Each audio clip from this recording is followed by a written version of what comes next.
Everything we know about Carmelita Torres is from a few newspaper accounts in 1917. They called her an auburn-haired Amazon, just 17 years old. She led angry women in anti-American rioting and shut down the U.S.-Mexico border. But hidden within her story is something much bigger than a single riot. It's a story about American paranoia at the border, about a toxic campaign of disinfection and discrimination, and a U.S. practice that would go on to inspire Nazi scientists.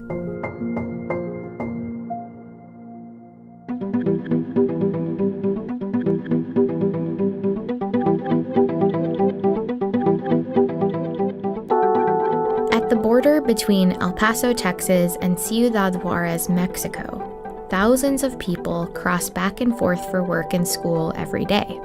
They line up in Juarez and often wait for hours to get through the U.S. checkpoint.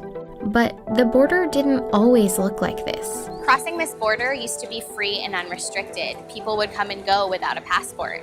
But after 1917, Juarez and El Paso became two separate communities. It was a turbulent year at the border. The Mexican Revolution was ongoing, and the U.S. was about to enter World War I. All of a sudden, you have the war hysteria created by World War I.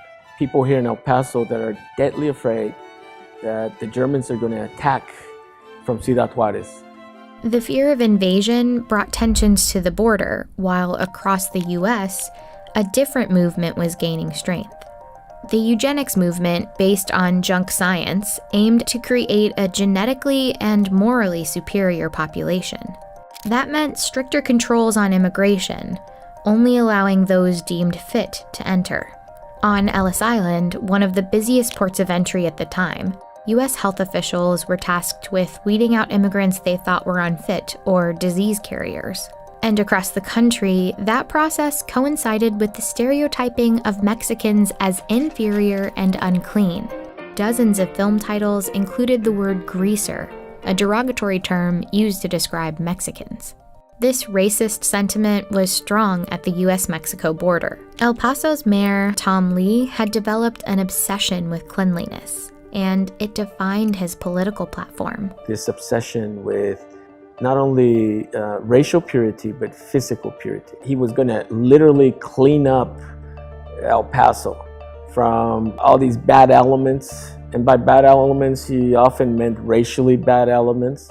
One of Mayor Lee's biggest fears was a disease called typhus, spread by lice.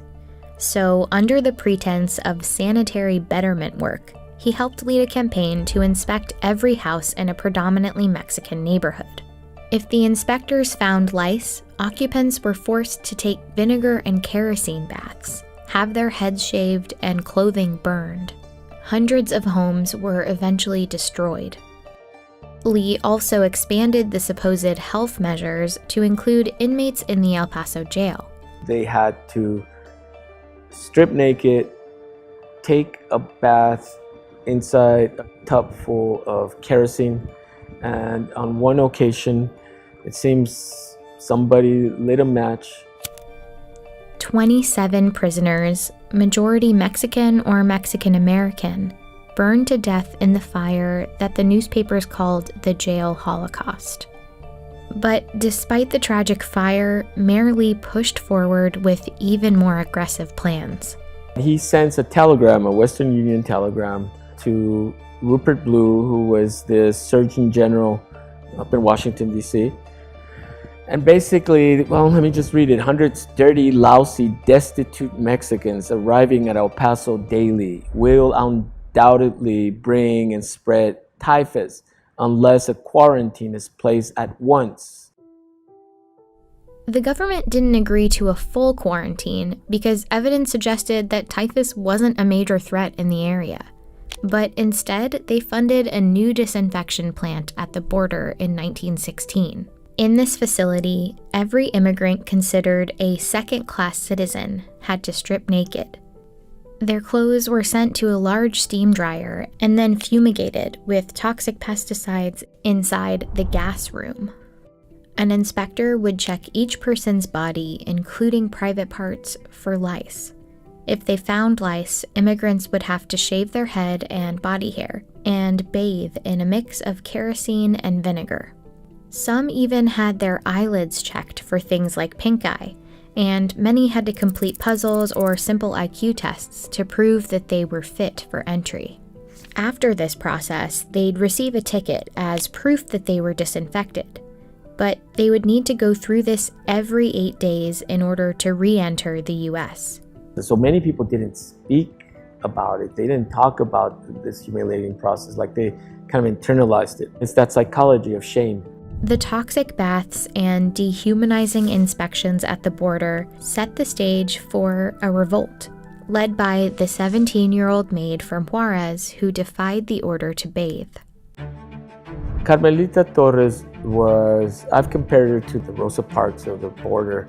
In the morning of January 28th, 1917, there's this electric trolley full of mostly women that are crossing every day. She convinces the majority, if not all, the women in that trolley to just say no and to refuse.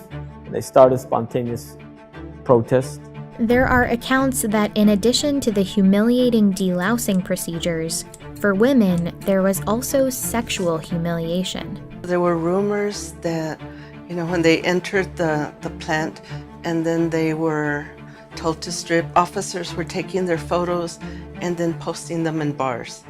So I can't even imagine the kind of feeling, like the feelings of violation and the feelings of, outrage. She was called an instigator, a ringleader, but she was just a young woman that was just sick of the injustice, of the humiliation that other women had gone through. What started with just 200 protesters that morning slowly grew to a crowd of 2,000. Reporters said the scene reminded one of bees swarming. The hands of the feminine mob would claw at the tops of the passing cars. When the American officers tried to disperse the crowd, they were met with bottles, rocks, and insults. Protesters even laid down on the tracks in front of the trolley cars to create a blockade. They were joined by men in what's called the Bath Riots, and they shut down this border for 2 days. And then all you hear is that the ringleaders are arrested, and a few of the men are publicly executed. As for Carmelita Torres, it appears like she was thrown in prison, and as historians, we don't know what happened to her afterwards. We've lost every trace. The fumigations didn't stop after the riots. In 1917 alone, over 100,000 Mexicans were deloused at the border. That same year, an immigration law made border procedures even more rigid. Immigrants at all points of entry needed to have a passport, take a literacy test, and many would have to pay an $8 head tax. And later that year, the U.S. Public Health Service laid down instructions for border agents about who should be kept out of the country. Imbeciles, idiots, feeble-minded persons, physical defectives, persons afflicted with loathsome or dangerous contagious diseases. The discriminatory policies at the border resembled horrific events elsewhere in the world. In fact, while researching this, David stumbled upon a detail. The fumigation of Mexican immigrants wasn't just reminiscent of Nazi Germany, it was directly linked to it. It's not so much that the United States was copying Nazi Germany, it's the opposite. Nazi Germany was copying the United States. He found that in the 1920s, the US started using Zyklon B, an extremely poisonous acid gas, to fumigate clothing at the border. And in 1937, in a German pest science journal, a scientist called for the use of Zyklon B in Nazi disinfection chambers. He included 2 photos of El Paso's delousing chambers as an example of how effective Zyklon B had been at the US border to kill unwanted pests. The same scientist pushed to use it to disinfect concentration camps, and eventually, it was used in concentrated doses to murder millions of people. People, rightly so, say you can't compare what happened in Nazi Germany with other parts of the world. And that's true. In terms of Cyclone B, it was used on the border not to intentionally kill Mexican border crossers. But the history of something like the Holocaust doesn't take place in a vacuum. A few decades after the Bath riots, Mexico started sending men to work on U.S. farms and railroads as part of a new labor agreement called the Bracero Program. And through the program, the border disinfections continued.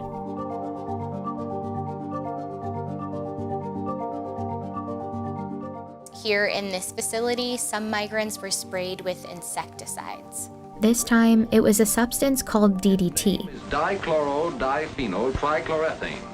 a toxic pesticide which decades later would be banned for agricultural use by most developed countries. Repeated contact must be avoided. They were sprayed in the face. They were sprayed in their private parts. And, they were stripped naked and inspected.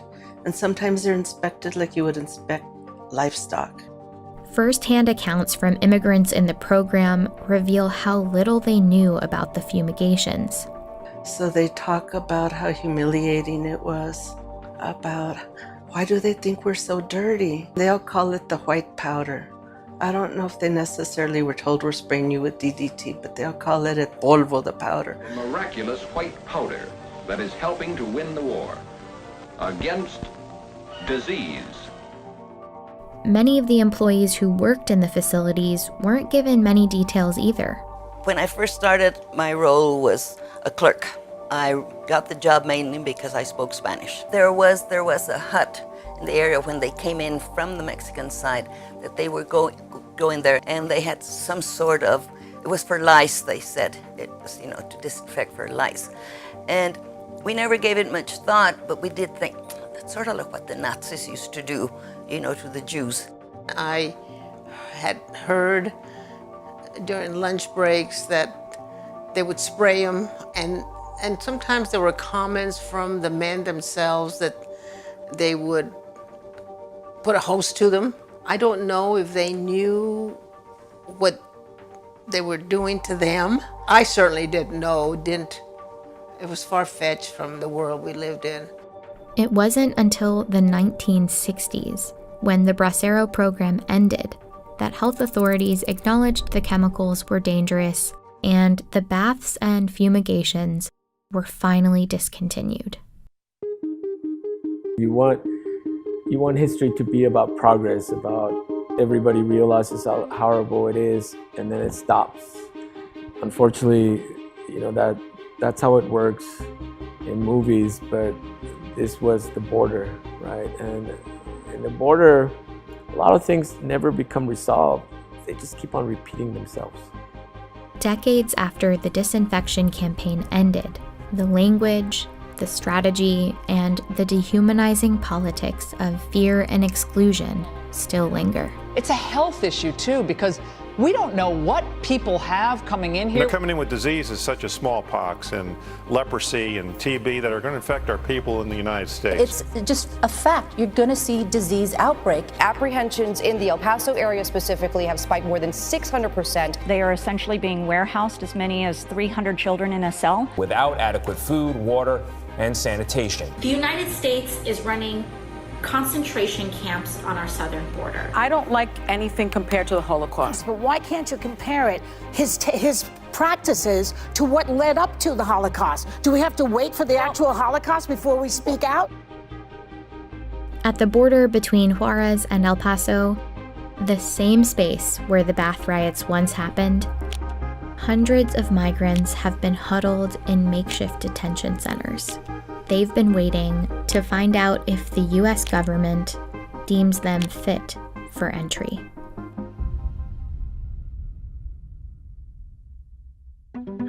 As always, there's so much information that we couldn't fit in this video, but I wanted to leave you guys with one last bit of information from David Romo's book. So in 1918, the southern border region was hit with its worst epidemic in history. And it wasn't typhus, it was the Spanish flu. The best evidence we have suggests it was actually from Kansas, brought to the border by American soldiers. Just wanted to leave you guys that tidbit. Thanks for watching, and I can't wait to share more episodes of Missing Chapter soon.